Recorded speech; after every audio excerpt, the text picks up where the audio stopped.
Ratusan warga berebut ikan lele yang dilepaskan di kubangan air Jalan Lintas Kecamatan Palas, Lampung Selatan, Jumat siang.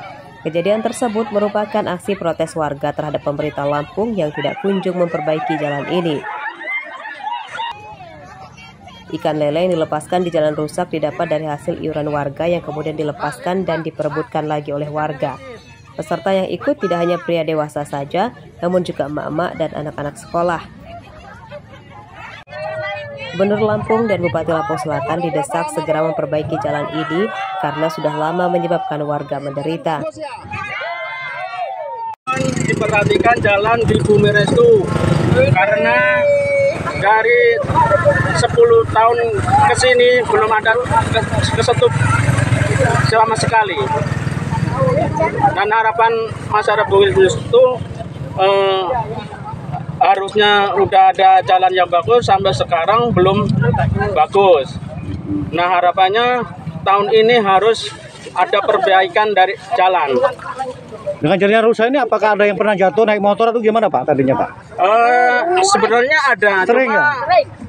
Karena ya masyarakat ya cumanya tahu jatuh udah kita aja gitu aja. Yo, susah sih buat gerobak itu. Kalau jalan sampah arah Megat itu agak susah. Kadang bannya bocor. Soalnya bawa berat sih. Jalan rusak telah terjadi sejak lama, namun hingga kini belum ada tanda-tanda akan segera diperbaiki.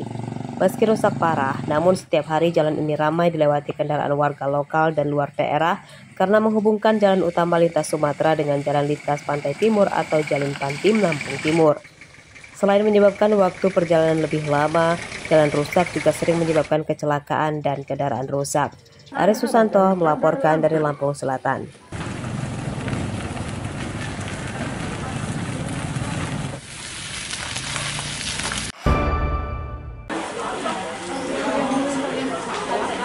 Setelah Lebaran Idul Fitri, penjualan emas meningkat. Hal tersebut diantaranya terpantau di sejumlah toko perhiasan di Teluk Betung, Bandar Lampung pada Minggu pagi. Menurut pedagang, penjualannya meningkat sejak beberapa hari Lebaran lalu hingga kini. Emas yang banyak terjual adalah jenis perhiasan dan emas batangan, namun yang memiliki kadar emas 24 karat. Sedangkan untuk penjualan perhiasan dengan kadar emas di 22 dan 23 karat tidak mengalami lonjakan. Kondisi masyarakat pasca Idul Fitri ini meningkat. Jadi kedatangan nasabah, animo masyarakat khususnya di Bandar Lampung meningkat. Jika dibandingkan sebelum Idul Fitri ada peningkatan yang sangat signifikan. Jadi kedatangan nasabah itu dari H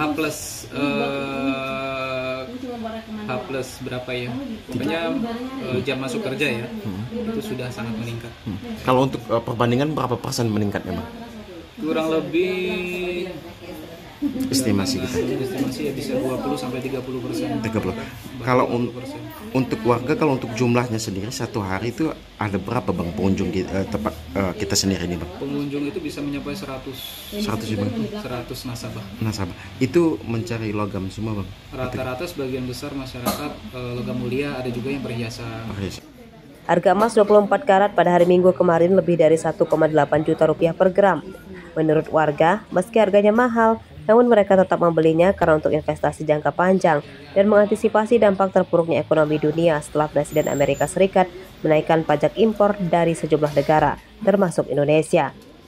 Di logam mulia. Karena buat investasi sekarang kan namanya lagi perang dagang, jadi emang harga emas menurut saya yang paling stabil ya, biar nasional. Jadi investasi emas menurut saya yang paling worth it sih sekarang. Untuk saat ini. Nah kalau tadi kita ngapain ke dalam tadi? Langsung dapat atau gimana? Nah itu dia, mungkin karena kepanikan warga juga, jadi kan pada nimbun atau panik buying tentunya. Jadi stok dari galeri juga nggak penuh, memenuhi buat kuota yang beli. Warga meyakini berinvestasi emas tidak rugi, sebab selama ini harga emas terus naik. Selain itu, investasi emas juga lebih mudah dijual dibanding dengan barang berharga lain. Jeffrey Arifin melaporkan dari Bandar Lampung.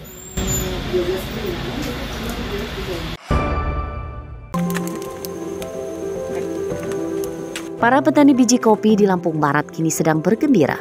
karena sudah mulai memasuki masa panen. Di antaranya terpantau di perkebunan kopi Desa Baku, Kecamatan Batu Ketulis pada Minggu siang. Kegembiraan petani kian meningkat karena harga biji kopi kini kembali naik jadi Rp70.000 per kilogram. Menurut petani, harga kopi sempat turun di Rp60.000-an per kilogram. Namun ketika masa panen, saat ini harganya naik. Para petani menyatakan bisa panen hingga 2 ton biji kopi per hektar dalam sekali musim. Para petani berharap harga biji kopi bertahan tinggi.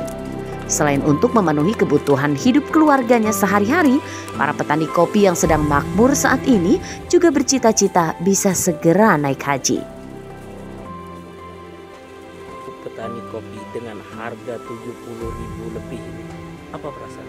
Sangat senang dan bersyukur, bahagia karena untuk melanjutkan kebutuhan rumah tangga dan untuk mengurus biaya-biaya anak sekolah, itu yang terutama. Ini kan harganya lumayan Bu ya. Ada rencana naik haji nggak? Ada dari dulu kalau menaik haji itu bos. Tahun ini alhamdulillah. Alhamdulillah. Gimana perasaannya selaku petani dengan harga 74.000 ini? Seneng banget, alhamdulillah seneng banget. Kita punya berapa luas lahan perkebunan kita? Sekitar 2,5 hektar. 2,5 hektar. Kira-kira mau dapat berapa banyak? Berapa kilo? Ya nggak tahu ya. Dapat 2 ton? Alhamdulillah mungkin dapat. Mungkin dapat. Di harga 74.000 di 2 ton itu apa rencana kedepannya bila sudah dijual? Uangnya digunakan buat apa? Untuk biaya sekolah anak dan beli kebun lagi. Lampung Barat merupakan kabupaten terujung di Lampung yang berbatasan dengan Sumatera Selatan. Kabupaten ini memiliki luasan perkebunan kopi jenis Robusta lebih dari 55.000 hektar dengan penghasilan sekitar 142.000 ton biji kopi per tahun. Rosandi melaporkan dari Lampung Barat.